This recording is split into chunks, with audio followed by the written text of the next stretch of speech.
Salam alaikum, shalom aleichem, que la paix soit sur vous. Bienvenue, mesdames, dans ce 87e épisode du podcast Fini les dettes, votre rendez-vous hebdomadaire pour reprendre vos finances en main. Ici, et tu le sais maintenant, nous parlons d'argent entre femmes, sans tabou, ni langue de bois. Et dans ce nouvel épisode, je te parle d'un de mes sujets préférés au monde, j'ai envie de te dire. La pause budget hebdomadaire ou PBH pour les intimes. Mais avant d'aller plus loin, je me présente pour celles qui ne me connaissent pas encore, comme c'est étrange. Je suis Malika de Riche, écrivaine, rentière dans l'immobilier et stratège budgétaire. La pause budget hebdomadaire, je t'en ai déjà beaucoup parlé dans ce podcast, dans de très nombreux épisodes, et je me rends compte que je n'ai jamais fait d'épisode spécifique sur cette précieuse PBH. Si tu veux tout savoir sur la pause budget hebdomadaire, reste avec moi, installe-toi confortablement, prends de quoi noter, tu connais la chanson, abonne-toi si ce n'est pas encore fait et partage cet épisode à au moins une femme que tu connais qui en a besoin, qui a besoin d'un tête-à-tête avec son argent. Je suis certaine qu'elle te remerciera et moi aussi. Ce 87e épisode se compose de combien de parties de 5 parties, excuse-moi. Se compose de 5 parties. Partie 1, la pause budget, qu'est-ce que c'est? Partie 2, comment faire ta pause budget hebdomadaire? Partie 3, ce que tu dois absolument vérifier chaque semaine. Partie 4, pour aller plus loin, le livre qu'il te faut. Partie 5, bilan de la semaine et défi, bilan de l'épisode, pardon, et défi de la semaine. C'est parti. Partie 1, la pause budget, qu'est-ce que c'est? Comme je te l'explique dans mon livre Fini les dettes, déjà lu par des dizaines de femmes, la pause budget est un temps que l'on consacre à la gestion de ses comptes bancaires et de ses finances. Concrètement, lors de cette pause, tu ne fais rien d'autre que gérer ton argent. Cette pause budget est très importante car elle te permet de suivre tes finances, de savoir où tu en es et quelle est ta marge de manœuvre. C'est-à-dire si à la fin du mois, il te reste de l'argent en banque et combien. Ce qui est génial avec la pause budget hebdomadaire, avec la pause PBH, c'est que tu peux profiter de ce moment précieux pour prendre les bonnes décisions pour toi et la gestion de ton argent. Au fil du temps, au fil du temps, tu décideras plus facilement et sereinement à qui tu le donneras et où il ira. En clair, la pause budget hebdomadaire, PBH pour les intimes, c'est un date, un tête-à-tête avec ton argent et ton avenir. Selon plusieurs études françaises et européennes publiées, les problèmes d'argent font partie des principales sources de stress chronique chez les adultes. Et plus une personne évite ses comptes, plus l'anxiété financière augmente. Donc, c'est ultra important parce que cette pause budget hebdomadaire fait toute la différence entre une femme qui ne gère pas son argent, qui est toujours dans le rouge, dans le flou, inquiète et stressée, et une femme qui construit sa richesse, qui bâtit son matrimoine. Ce n'est pas une question de montant. Ces deux femmes-là peuvent avoir la même somme d'argent. Celle qui fait régulièrement sa PBH sera toujours plus calme, plus sereine face aux imprévus et saura toujours tirer son épingle du jeu.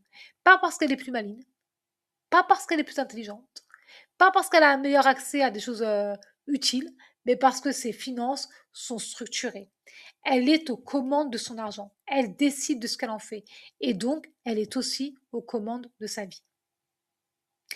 Partie 2, comment faire ta PBH, ta pause budget hebdomadaire. Dans l'accompagnement Fini les dettes, j'explique à mes élèves comment mettre en place leur pause budget hebdomadaire. C'est tellement important qu'une séance entière est dédiée à la pause budget hebdomadaire. Évidemment, tu retrouves une explication détaillée dans mon livre Fini les dettes, le lien est dans la barre d'infos. Certaines femmes connaissent le solde exact de leur compte uniquement grâce à leur angoisse.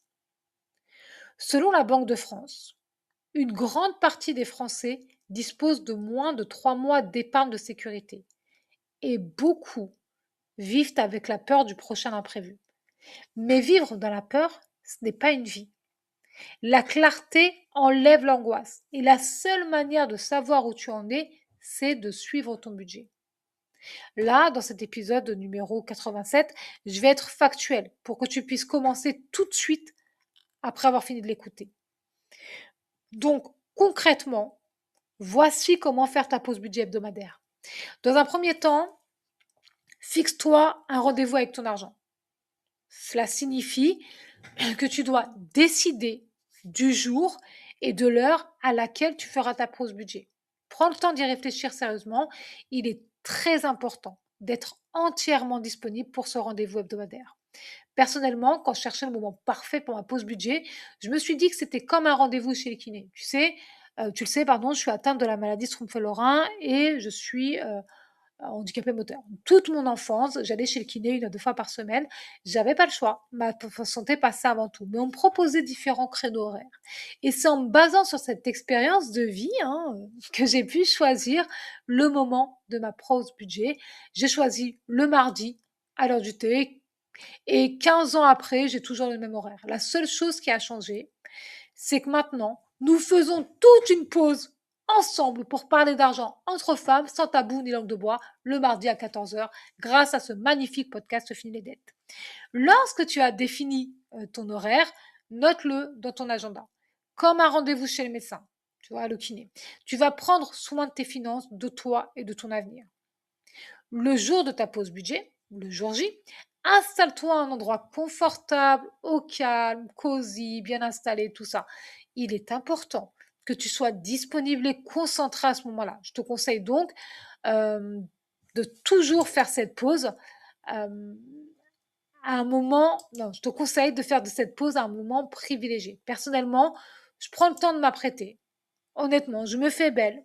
Enfin, je prends soin de moi. Je me prépare ma boisson préférée. Je coupe toutes sources de distraction aussi. Ça, c'est vraiment important. Parce que à ce moment-là, au moment de ma PBH, je suis en tête à tête avec mon argent, mon matrimoine, mon avenir. Pour ta pause budget, il te faut ta fiche budget mensuelle, tu la trouves à la fin du livre Fini les dettes, tes tickets de caisse et de paiement de la semaine écoulée. Quand ton application ouvre ton application bancaire et fait le point. Là, tu pointes ce qui est passé, ce qui était prévu, tu notes ce qui n'était pas prévu, tu modifies ce qui doit l'être et très important, tu ajustes en conséquence. Ça signifie que tu vas peut-être réduire une dépense cette semaine ou repousser un achat. Dans mon livre Fini les dettes, tu trouves 12 fiches budget mensuelles, une par mois, ainsi que 4 fiches mon bilan trimestriel pour faire un point tous les 3 mois. Ce sont des outils simples, accessibles à toutes. Et tout est très bien expliqué pour que tu puisses les remplir. Et surtout, sortir du rouge une bonne fois pour toutes, prendre les bonnes décisions et commencer à construire ton matrimoine. Petit rappel, le matrimoine, c'est tout ce que tu possèdes. Absolument tout. Donc, nous avons tout un matrimoine de départ. Tes meubles, tes vêtements, tes livres, ton électroménager, ta voiture, etc. font partie de ton patrimoine, ainsi que tes dettes. Mais c'est uniquement quand tu fais le point que tu vois où tu en es vraiment, où tu vas. Si tu te diriges vers la liberté financière ou droit dans le mur. Ce qui nous amène naturellement à la troisième partie de cet épisode. Partie 3, ce que tu dois absolument vérifier chaque semaine. Je t'en ai un petit peu parlé dans la partie 2, juste avant. Voyons en détail maintenant ce que tu dois absolument vérifier chaque semaine. Petit 1, tu dois vérifier que tous les prélèvements et virements prévus sont bien passés. Petit 2, qu'il n'y a pas eu de doublon, c'est-à-dire un paiement effectué 2 fois par exemple. Petit 3, que tu as suffisamment d'argent pour finir le mois. Petit 4, combien il te restera à la fin du mois si tu fais ce que tu as prévu. Ce solde de fin de mois, c'est ton solde début du mois prochain. Donc la somme d'argent avec laquelle tu vas commencer le mois prochain. Donc si tu finis dans le rouge, tu commences dans le rouge. Et par contre, si tu finis en positif, même de quelques euros, tu commences dans le positif. Tu commences avec de l'argent. Petit 5, où en est ton épargne? Ne cherche pas forcément à l'optimiser ou à l'augmenter rapidement. Regarde juste où tu en es factuellement, si ça te convient, si tu vas devoir faire des ajustements ou pas. Tu vois, il n'y a rien de très compliqué. Il n'y a rien de compliqué du tout. Ce rendez-vous hebdomadaire, là, ta PBH, c'est très précieux. C'est un moment que tu passes seul avec ton argent. Un moment que tu passes seul avec toi-même pour prendre des décisions importantes, celles qui donnent la bonne direction à ta vie. Partie 4, pour aller plus loin, le livre qu'il te faut. Quand j'avais 12 000 euros de dette, j'étais terrifiée par l'avenir. D'ailleurs, j'étais convaincue que je n'avais pas d'avenir. C'était aussi simple que ça. J'étais convaincue d'avoir ruiné toutes mes chances. Je cherchais des solutions pour rembourser rapidement toutes mes dettes, mais je ne trouvais rien qui me convienne.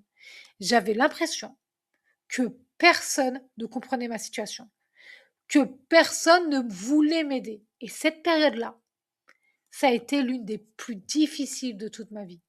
Quand je parlais d'argent avec les femmes de mon entourage, elles étaient toutes défaitistes. C'est comme si elles étaient convaincues que leur situation financière ne pouvait pas s'arranger, que les femmes sont nées pour être et rester pauvres. Et ça m'a mise hors de moi. Alors, j'ai décidé de tout reprendre à zéro, de trouver une solution et d'écrire un livre pour que chaque femme puisse comprendre ce qui se passe avec son argent et s'en sortir définitivement. Et même mieux que ça, pour que chaque femme puisse construire son avenir, son propre matrimoine. Ça n'a pas été facile, mais j'ai réussi. Mon livre Fini les dettes, c'est le fruit d'années de recherche sur l'argent, de vulgarisation, de prise de notes, d'essais, d'échecs et de réussites, avec un seul but: offrir aux femmes un support simple et efficace pour sortir définitivement de l'endettement et construire un meilleur avenir. Si tu as envie d'aller plus loin, de comprendre l'argent, d'améliorer tes finances, de les structurer, de te constituer une ou plusieurs épargnes sans jamais déstabiliser ton budget, mon livre, Fini les dettes, est le livre qu'il te faut. Si tu veux construire quelque chose de solide et durable, que tu puisses transmettre, mon livre, Fini les dettes, est le livre qu'il te faut. Et c'est pas juste de l'autopromo. C'est la vérité. Des dizaines de femmes l'ont déjà lu et leurs avis sont unanimes. Fini les dettes est un livre d'utilité publique à mettre entre les mains de toutes les femmes parce que c'est le livre le plus complet de la francophonie sur l'argent. C'est le livre le plus complet sur l'argent qui existe dans la francophonie. Il te fait passer de c'est la cacade dans mes finances à je peux enfin respirer financièrement. Tu trouveras le lien dans la barre d'infos. Je te laisse découvrir par toi-même. Partie 5, bilan de l'épisode et défi de la semaine. Dans ce 87e épisode du podcast Fini les dettes, nous avons parlé de la pause budget hebdomadaire. Nous avons vu ce qu'est réellement une PBH, pourquoi elle est importante, comment la mettre en place concrètement et ce que tu dois absolument vérifier chaque semaine. Mais surtout, j'espère que tu as compris une chose importante. J'espère que tu as compris que la PBH, la pause budget hebdomadaire, ce n'est pas une punition. Ce n'est pas un moment où tu viens de gronder parce que tu as trop dépensé d'argent. Ce n'est pas un interrogatoire, c'est pas un moment de honte, pas du tout.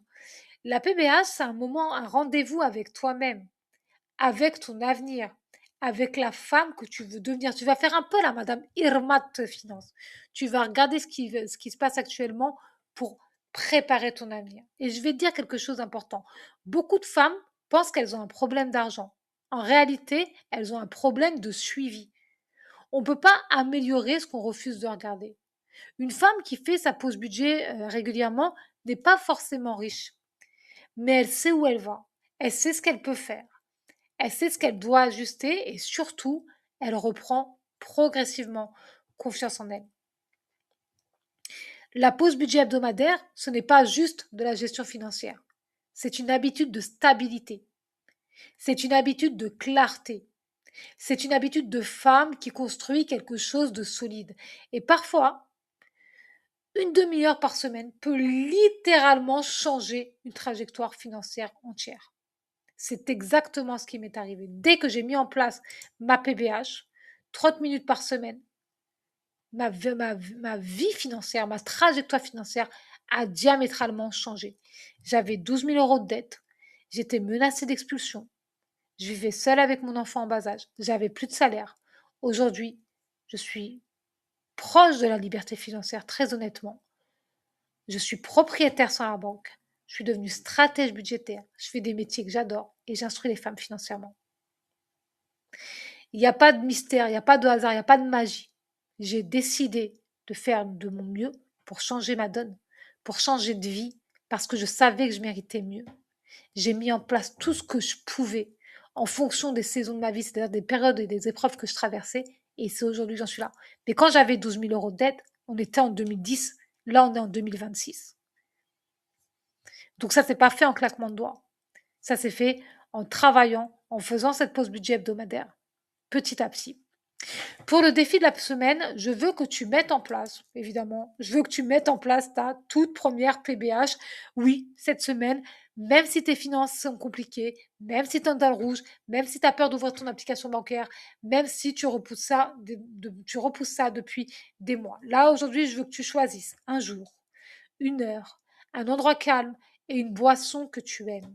Puis, prends rendez-vous avec ton argent, pas pour juger, mais pour reprendre le contrôle, pour reprendre les commandes, pour te mettre aux commandes de ta vie financière et de ta vie tout court. Note ce rendez-vous dans ton agenda, note-le, affiche-le, tu ne peux pas y couper, c'est comme un rendez-vous chez le médecin, comme un rendez-vous chez le psy, comme un rendez-vous chez le gynéco, bon, pas chez le gynéco, on n'y va pas toutes les semaines, comme un rendez-vous chez le kiné. euh, une fois que tu as fixé ça, fais ta pause budget hebdomadaire. Si tu fais déjà ta pause budget hebdomadaire, félicitations, continue parce que cette régularité-là vaut énormément plus que ce que beaucoup de personnes imaginent. Une femme qui suit ses finances régulièrement devient beaucoup plus difficile à déstabiliser. Cet épisode est maintenant terminé. J'espère qu'il t'a plu et qu'il t'a été utile. Si c'est le cas, fais-le moi savoir via le système de notation de la plateforme d'écoute et partage ce podcast avec au moins une femme que tu connais et qui a besoin d'un date avec son argent et son avenir. Si tu as envie d'aller plus loin, de mettre en place ta pause budget, de structurer tes finances, de comprendre ce qui se passe réellement avec ton argent et comment améliorer tout ça, mon livre Fini les dettes est disponible. Le lien est dans la barre d'infos. On se retrouve ici même mardi prochain à 14h. En attendant, prends grand soin de toi et de tes finances et n'oublie pas, la réussite est entre tes mains. Bye bye!